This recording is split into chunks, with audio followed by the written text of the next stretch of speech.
বাংলাদেশের রাস্তায় সবচেয়ে বেশি স্লিপার বাস দিয়ে যাত্রী সেবা দেওয়া অপারেটর ইম্পেরিয়াল এক্সপ্রেসের মার্সিডিজ বেঞ্জ বাসের সাথে এইবারে রওনা হয়েছি বন্দর নগরী চট্টগ্রাম হয়ে ব্যস্ততম নগরী ঢাকার পথে। ৩ নম্বর মহাবিপদ সংকেত আর বড় বড় ঢেউয়ের বিচে আছড়ে পড়া এবং গ্লুমি ওয়েদারে সারাটা দিন কাটিয়ে দিয়ে সন্ধ্যার পরে একটা বেড নিয়ে শান্ত স্নিগ্ধ বাতাসে শরীরটাকে এলিয়ে দিয়ে একটু রেস্ট নিতে নিতেই দেখি রাত ৯টা বেজে গিয়েছে। বাসে ওঠার সাথে সাথেই এই বাসের বিলাসবহুল ডেকোরেশন আর আরামদায়ক সিট এমনই এক ঘুম দিল যেন দীর্ঘদিনের ক্লান্তি আর নির্ঘুম সব রাতের হিসাব এক যাত্রাতেই মিটিয়ে দিল। যাত্রাপথে ওয়ার্ল্ড ক্লাস হোটেল মাসাবিতে রাতের খাবার শেষ করে বৃষ্টিস্নাত রাতে ভেজা পথকে সঙ্গী করে চলুন এবারের গন্তব্য শুরু করা যাক।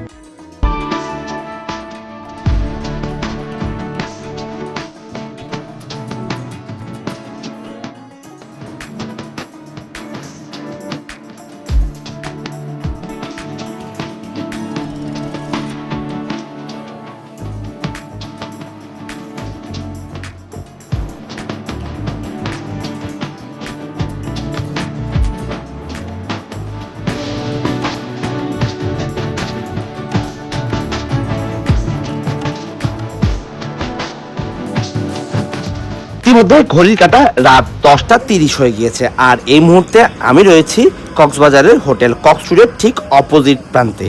মূলত ইম্পেরিয়াল এক্সপ্রেসের দুটো কাউন্টার রয়েছে কক্সবাজারে, একটা দি হোটেল কক্সটুডের সামনে এবং একটি কক্সবাজার টার্মিনালে। আমি আজ হোটেল কক্সটুডের সামনে যে কাউন্টার সেটার সামনে থেকেই বাসে উঠবো। রাত 10টা 40-এ আমার বাস মোটামুটি কাউন্টারের সামনে চলে এসেছে। এখান থেকে 11:15 টাইম থাকলেও বাস আগেই চলে এসেছে। শুধুমাত্র আমি একমাত্র যাত্রী ছিলাম আজ এই কাউন্টার থেকে।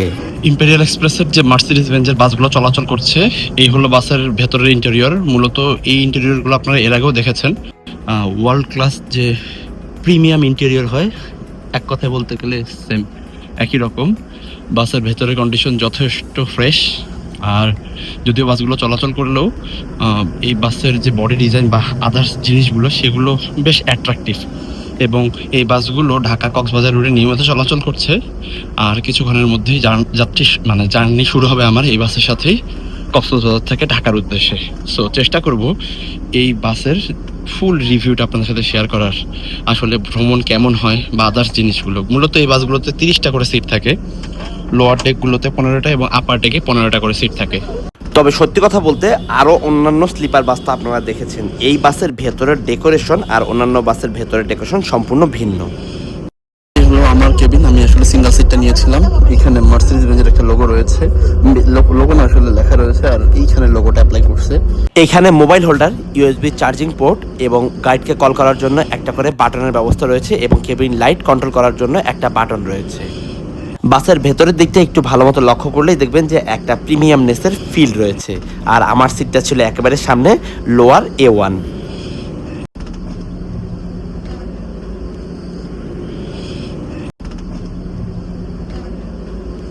আমাদের কলাতলির দিকে যাচ্ছে, মূলত লং বিচের সামনে যে ইম্পেরিয়ালের মূল কাউন্টার, সেখান থেকে বাস ছেড়ে দিয়েছে। কক্সবাজার থেকে ঢাকার উদ্দেশ্যে রওনা হয়েছি। মূলত আমি আজ ইম্পেরিয়ালের মার্সিডিজ বেঞ্জ বাসে ভ্রমণ করছি। আর এই বাসটার টাইম ছিল লং বিচ ইম্পেরিয়াল এক্সপ্রেসের যে মূল কাউন্টার রয়েছে তার অপোজিট প্রান্ত থেকে রাত 10টা 45। ইতিমধ্যে গাড়ি ছেড়ে দিয়েছে এবং সুগন্ধা পয়েন্টে যাত্রী উঠিয়ে নিয়েছে। এখন আমরা এগোচ্ছি আসলে ডলফিনের দিকে। সেখানে তাদের বেশ কিছু কমিশন কাউন্টার রয়েছে। এরপরে আমরা চলে যাবো টার্মিনালে হচ্ছে ইম্পেরিয়ালের নিজস্ব একটা কাউন্টার রয়েছে। সেই যাত্রীগুলো নিয়ে আমরা এখন ঢাকার উদ্দেশ্যে রওনা করব। রাত 11টা 03 হয়ে গিয়েছে আর এই মুহূর্তে রয়েছে ডলফিন মোড়ে। মূলত আমি যেখান থেকে বাসে উঠেছি সেখান থেকে বাস দেখানোর সুযোগ পাইনি, তাই চেষ্টা করেছি বাসের ফ্রন্ট লুকটা একটু দেখানোর জন্য। ইম্পেরিয়াল এক্সপ্রেসের আসলে টাইম সেন্স নিয়ে বলার কিছু নাই। তারা আসলে আমি যখনই আসলে ভ্রমণ করছি তখনই আসলে টাইমলি বাসগুলো ছেড়ে দিয়েছে, আমি দেখেছি। আমার এই বাসটার টাইম ছিল ডলফিন মোড় থেকে 11টা 15, কিন্তু একজন যাত্রীর ভুলের কারণে আমাদের প্রায় 20 মিনিট লেট করে গাড়িটা ছাড়তে হলো। এখন 11টা 35 বাজে। মাত্র এই গাড়িটা ডলফিন মোড় থেকে ছেড়ে দিয়েছে। মূলত একই রকম দুটো বাস থাকার কারণে এক যাত্রী ভুলে পিছনের বাসটাতে উঠে গিয়েছিল, যার কারণে আসলে লেট হয়ে গিয়েছিল। সো এই মুহূর্তে রওনা দিয়ে দিয়েছি।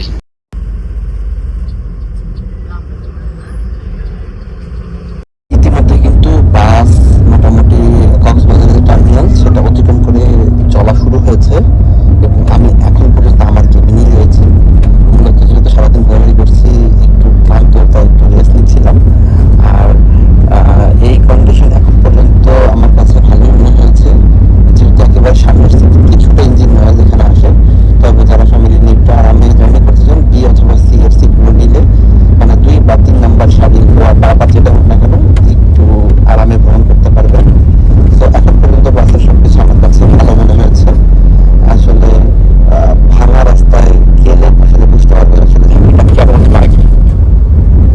কক্সবাজারে, যদিও বৈরী আবহাওয়া চলছে এবং কক্সবাজার সমুদ্র সৈকতে কিন্তু 3 নম্বর বিপদ সংকেত রয়েছে। এর মধ্যেও আমি আজ যা দেখেছি প্রচুর পরিমাণের মানুষ ছিল। আমি বেসিক্যালি লাস্ট নাইটে ঢাকা থেকে এসেছিলাম এবং কক্সে ঢোকার আগে বেশ ভালো জ্যাম পেয়েছি, প্রচুর পানি ছিল রাস্তাতে। এত কিছু ব্যয় করে মূলত আসা, আপনাদেরকে আসলে কি কন্ডিশন, রাস্তার কন্ডিশন, বাসগুলো যেগুলো নিয়ে আসলে আমরা কাজ করি বা যে ইনফরমেশনগুলো শেয়ার করি সেগুলোর আপডেট দেওয়ার জন্য মূলত ভ্রমণটা করা ছিল। সো এই মুহূর্তে এখন আনুমানিক ঘড়ির কাঁটা রাত 11টার কাছাকাছি হয়ে গেছে। রওনা করছি কক্সবাজার থেকে ঢাকার উদ্দেশ্যে। আর এবারে যাত্রার সঙ্গে কিন্তু আমার মাথার পেছনে যে লোগোটা রয়েছে সেটা দেখলে বুঝতে পারছেন মার্সিডিজ বেঞ্জ। অনেকে যদিও বলে থাকে এটা আসলে ভারত বেঞ্জ, আমি পার্সোনালি বলবো বাংলাদেশে এখন প্রচুর পরিমাণে স্লিপার বাস রয়েছে মূলত অশোক লেল্যান্ডের চেসিসের উপরে নির্মিত।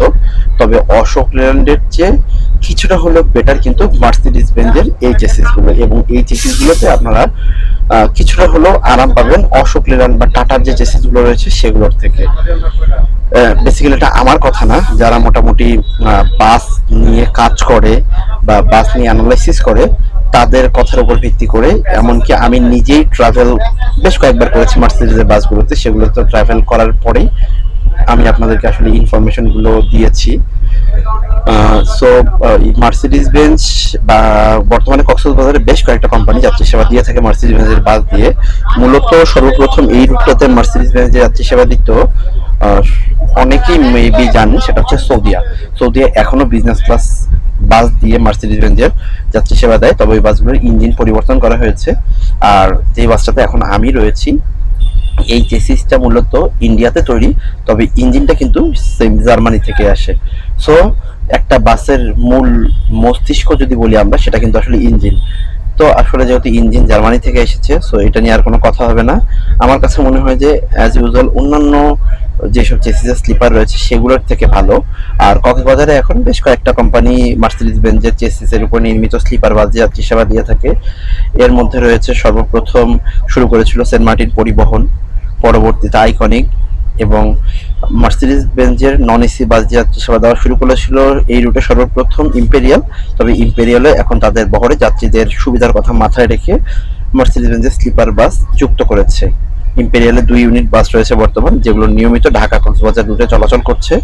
এছাড়া সেন্ট মার্টিন পরিবহনের রয়েছে এবং আইকনিকের মার্সিডিজ বেঞ্জের বাস রয়েছে।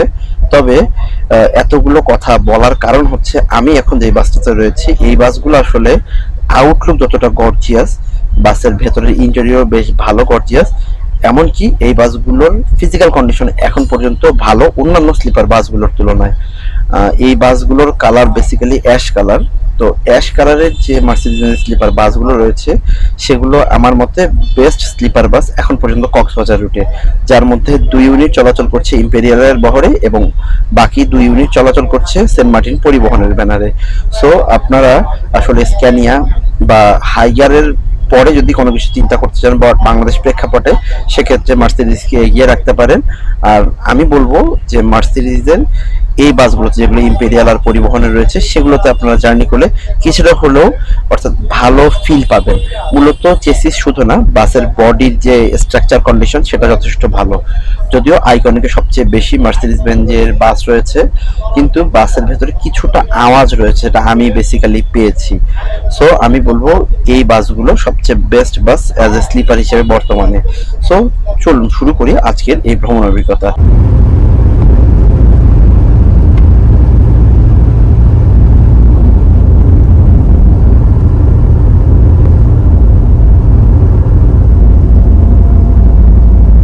একটু চোখ লেগে গিয়েছিল, এরই মধ্যে হোটেল মাসাবিতে প্রবেশ করেছি। আমরা মোটামুটি 1 ঘন্টা 40 মিনিটের মধ্যেই চলে এসেছি হোটেল মাসাবিতে। আর এই মুহূর্তে ঘড়ির কাঁটা রাত 1:20। যেই মুহূর্তে আমরা আসলে হোটেলে প্রবেশ করেছিলাম সেই সময় ইম্পেরিয়ালের 4-5টা বাস, রবি এক্সপ্রেস, মোটামুটি 8-10টা বাস থাকায় ভেতরে বেশ ভালো যাত্রী চাপ ছিল, যার কারণে ভেতরের দিকটা আর দেখালাম না।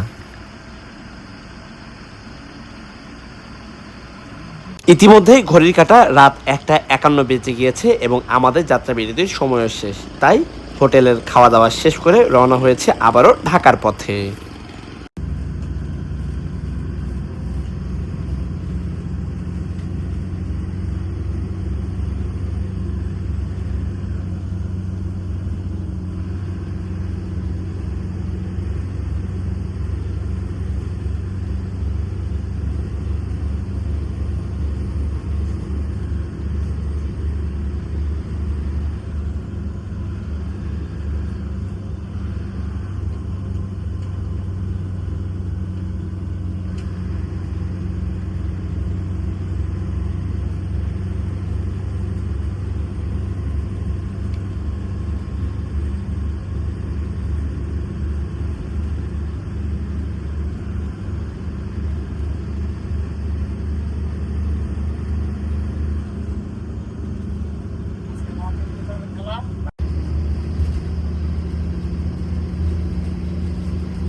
কক্সবাজার থেকে এখন পর্যন্ত মোটামুটি শুকনাভাবে এসেছিলাম, তবে এই জায়গাতে আসার পরে ঝিরিঝিরি বৃষ্টির দেখা পেয়ে যাই।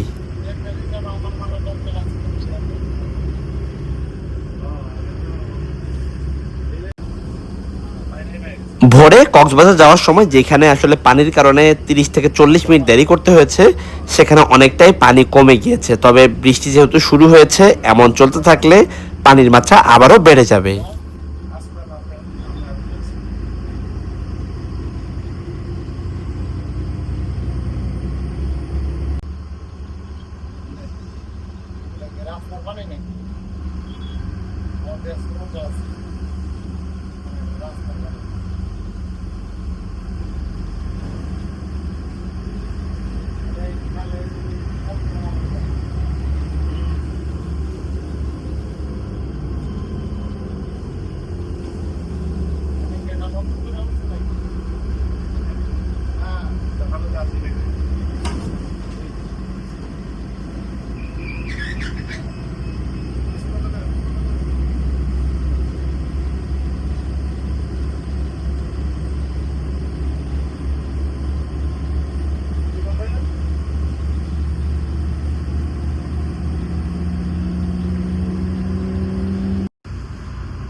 দুইটা 44 বেজে গেছে আর এই মুহূর্তে আমরা পটিয়া বাইপাস ক্রস করছি। যদিও আসলে অনেকক্ষণ ধরে ঝিরিঝিরি কখন আবার জোরে জোরে বৃষ্টি পড়ছে, এই বৃষ্টির মাঝে আমরা এগিয়ে চলছি। রাস্তায় তেমন একটা গাড়ির চাপও নেই বললেই বলা চলে।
এমন ঝুম বৃষ্টি দেখতে দেখতেই কিন্তু আমরা চিটংয়ের থার্ড ব্রিজের কাছাকাছি এসে পৌঁছে গেছি।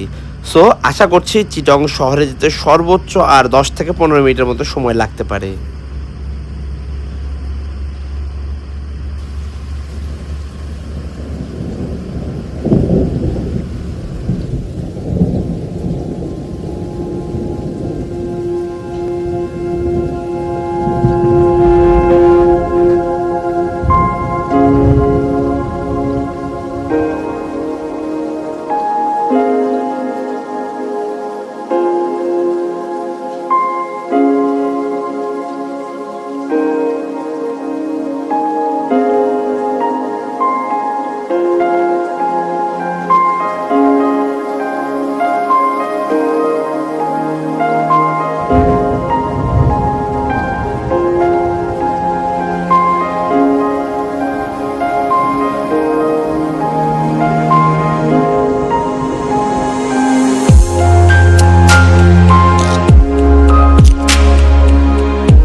তবে আমি কিছুক্ষণ আগেই আসলে মোবাইল স্ক্রল করতে করতে একটা জিনিস দেখলাম, সেটা হলো চিটাগং শহরের অবস্থা কিন্তু খুবই বাজে, অর্থাৎ বিভিন্ন জায়গায় জায়গায় পানি জমে গিয়েছে। এবং কিছু কিছু ছবিতে দেখলাম, আসলে সত্যি নাকি মিথ্যা আমি জানি না, যে শুধুমাত্র যে ফ্লাইওভার বা ওভারব্রিজগুলো আছে সেগুলো দেখা যাচ্ছে, পুরো শহর পানির নিচে কিছু কিছু জায়গায়।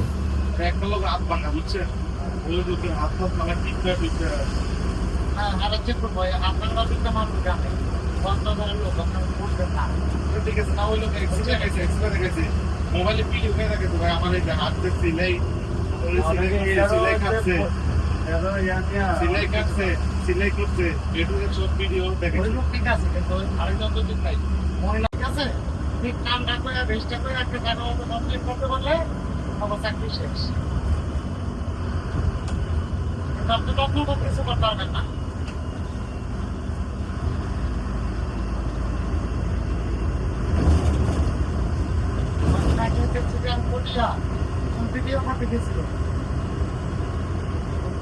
অবস্থা হচ্ছে দেখছেন তো,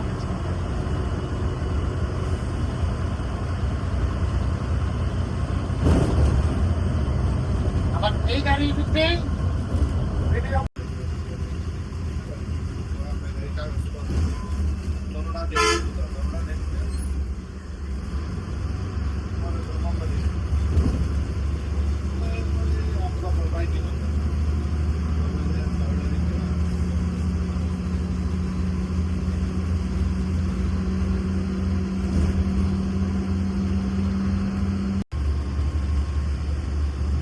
একটা বিষয় শেয়ার করে রাখি, সেটা হলো আমাদের বাস কিন্তু বাইপাস হয়ে মূল হাইওয়েতে উঠেছিল চিটাগংয়ে।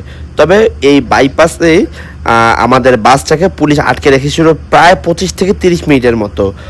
আসলে তাদের কাছে ইনফরমেশন ছিল কোনো একটা বাসে ড্রাগ ছিল, যার কারণে আমাদের বাসের প্রত্যেক যাত্রীর ব্যাগ থেকে শুরু করে সব কিছু চেক করা হয়, যার কারণে আসলে অনেক লেট হয়ে যায় আমাদের।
ভোর 5:15 বাজে আর আমরা ইতিমধ্যে ফেনীর কাছাকাছি রয়েছি।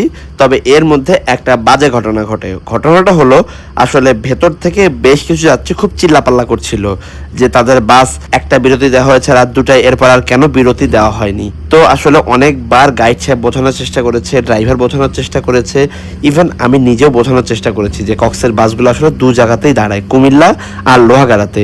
যদি কারো ইমার্জেন্সি থাকে সেক্ষেত্রে বাস দাঁড় করানো হবে, কিন্তু তারা খুব রাফ বিহেভ শুরু করে সবার সাথেই। মোটামুটি এক পর্যায়ে আমাকেও একটা ধমক দিয়ে ফেলে। আমি যখন বোঝানোর চেষ্টা করছিলাম তখন আমাকেও তারা বাসের স্টাফই মনে করে ফেলে।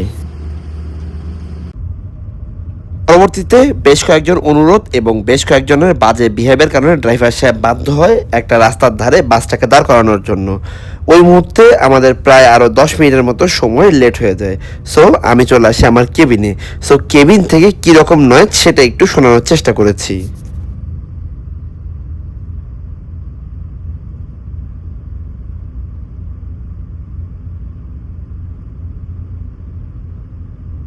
আমরা গতকালকে রাত্রে কক্সবাজার থেকে রওনা হয়েছিলাম, মোটামুটি কুমিল্লার কাছাকাছি চলে আসছি। এই মুহূর্তে হঠাৎ আমাদের বাসের বাম পাশের পেছনের এই চাকাটা ব্লাস্ট হয়ে যায়, যার কারণে বাসটা আসলে চাপানো হয়েছে, টায়ারটা চেঞ্জ করা হচ্ছে।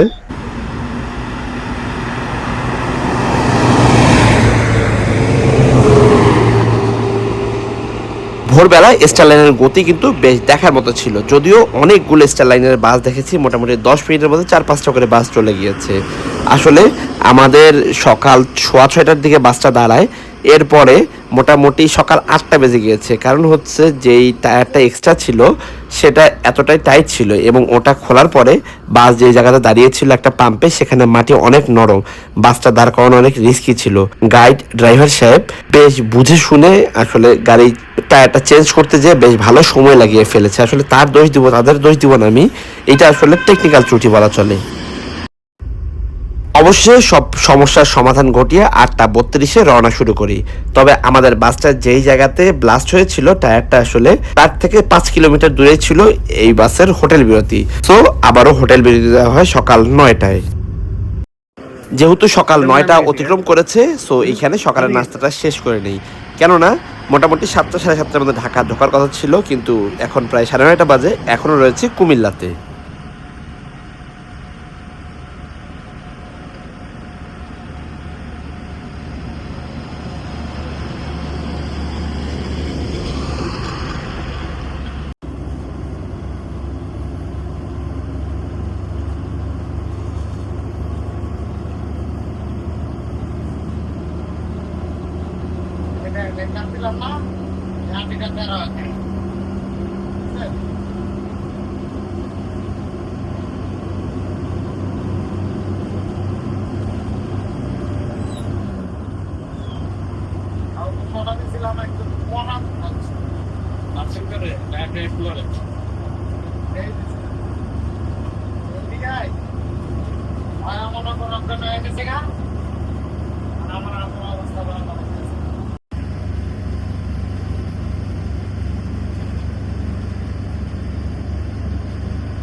কি করতাম জানেন, আগে তো আপনার বেশিরভাগ বুধবারে নতুন নতুন নতুন বাজার আছে না, সে বুধবারে বইতো কইলে বইতো আব্দুল্লাহ কোটে খাওয়াতে চাইলে টুর্নামেন্টে পাঠালে যেমনি মোবাইল কোড আছে সেই পাঠা দিয়ে করতাম দেখো মোবাইল আর স্টার বইতে 600 টাকা করে দেখে সাদা থেকে সাদা সকাল 9:40, আর এর মধ্যে কিন্তু আমরা কুমিল্লা পদুয়ার বাজার বিশ্ব রোডের কাছাকাছি চলে এসেছি। তবে হ্যাঁ, একটা বিষয় শেয়ার করে রাখি, সেটা হলো আমি কিন্তু পুরো ভিডিওতে আমার সাথে কি কি ঘটেছে, বাসের জার্নির অভিজ্ঞতা কেমন ছিল, বাসের কমফোর্টেবল কেমন ছিল, সব কিছুই তুলে ধরার চেষ্টা করেছি। অল টাইম গরম বাজার আজকে শনিবার না, আজকে ফুল গরম বাজার দেবো ফেরতে গাড়ির সরে উঠে নিয়ে আজকে তখন কয়টাই আছে স্টেপ আছে আপনার ইয়াতে 550 টাকা আছে আব্দুল্লাহপুর, 600 টাকা আছে আপনার টিনিবালা সাদাবাদ। আর বসুয়ার থেকে মিরপুর গেলে নাইটে ওটাতে বেতন করে 900 টাকা। ভাই, আমি তো অনেক স্লিপার বাসে উঠেছি এবং আপনারা আমার অনেক ব্লগ দেখেছেন স্লিপারে। তবে আমি আমার ওঠা স্লিপার বাসগুলোর মধ্যে বেস্ট স্লিপার বলবো স্ক্যানিয়া স্লিপারকে, তারপরেই কিন্তু মার্সিডিজের এই স্লিপার বাসগুলোকে বলবো। কেননা আমার সিট একেবারে সামনে ছিল। এরপরেও শুনুন যে ইঞ্জিনের নয়েজ খুব একটা বেশি কিন্তু কেবিনের ভেতরে নেই, তার মধ্যে সাসপেনশন বলার আসলে কিছু নেই, কেননা যারা আপনারা ভ্রমণ করেছেন তারা ভালো জানেন। এমনকি আমার ভিডিওটা একটু ভালো মতো লক্ষ্য করলেই বুঝবেন যে বাসের ভেতরের দিকেও খুব একটা ঝাঁকি নেই। বাসের কমফোর্টনেস মোটামুটি যথেষ্ট ভালো মানের, কেননা আমি সিটে একটু আসলে রেস্ট নেওয়ার জন্য এসে ঘুমিয়ে পড়েছিলাম, আর চোখ খুলে দেখি বেলা 11:10 হয়ে গিয়েছে। আর ইতিমধ্যে আমি এসে পৌঁছে গেছি ঢাকার যাত্রাবাড়িতে। যেহেতু অনেকটা সময় বেশি হয়ে গিয়েছে, তো আমি যাত্রাবাড়ি পকেট গেটেই আজ এই বাস থেকে নেমে যাব। যদি সময় থাকতো সেক্ষেত্রে হয়তো আরামবাগ পর্যন্ত চলে যেতাম। বেসিক্যালি সব কিছু মিলিয়ে যদি বলতে যাই, এবারে যাত্রাটা ছিল কক্সবাজারে খুবই শর্ট, অর্থাৎ আগের রাতে যেয়ে পরের রাতে আমি ফিরে এসেছি। যদিও আগের রাতে আইকনিকের মার্সিডিজে যেয়ে পরের রাতে আমি ইম্পেরিয়াল এক্সপ্রেসের মার্সিডিজে ফিরেছি। ইম্পেরিয়াল আর সেন্ট মার্টিন পরিবহনের সেম একই পেইন্টের 4টা বাস রয়েছে, যে বাসগুলো বেশ হাইপে রয়েছে এবং এই বাসগুলোর সাসপেনশনও বেশ আরামদায়ক এবং যাত্রীরাও বেশ কমফোর্টেবল জার্নি উপভোগ করতে পারে এই বাসের মাধ্যমে। সো যারা ফ্যামিলি নিয়ে কক্সবাজার ভ্রমণ করতে চান, অবশ্যই আমি প্রেফার করব মার্সিডিজ বেঞ্জের এই বাসগুলোকে, অর্থাৎ যেগুলো ইম্পেরিয়াল এবং সেন্ট মার্টিন পরিবহনের ব্যানারে চলছে সেম এই পেইন্টার।